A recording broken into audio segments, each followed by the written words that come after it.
Quoting is a bottleneck for most shops. I see it over and over and over again.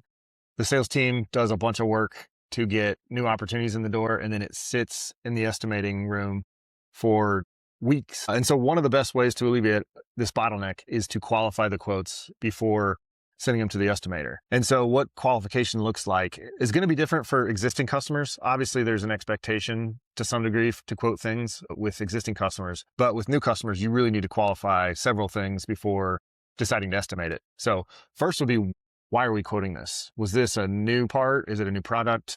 Are you taking this from an existing supplier because of some issue? Are you taking it from internal capacity? What is the reason behind quoting this?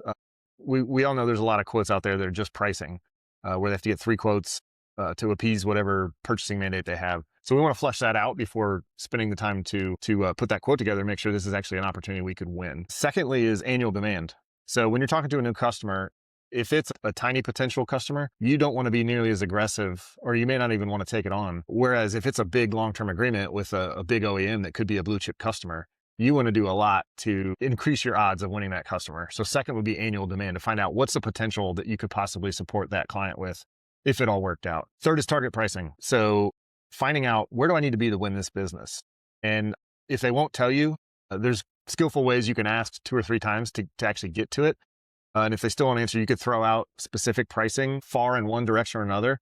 And they'll usually give you some context of like something closer to what they're expecting. But that can avoid you doing a lot of work to quote it if their expectations are just way off. Then would be surface expectations. What are your expectations for delivery, for quality, for certifications, for inventory management, for other processes? Finding that out before you quote it obviously impacts the pricing that you need to put into it. And then the buying process. Is this a committee decision? Is this your decision? Are you doing this for somebody else who's making the decision?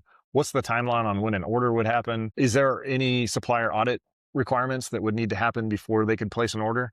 All these things should be put on the table before quoting something. If you do all these qualifications with a quote before you start spending time quoting it, naturally you're going to reduce the amount of quotes that get to the estimating department, really without impacting your ability to win revenue, because the ones that are qualified that you actually have potential to win are still going to go through, and the other ones aren't. And so those are some quick tips on alleviating the quoting bottleneck.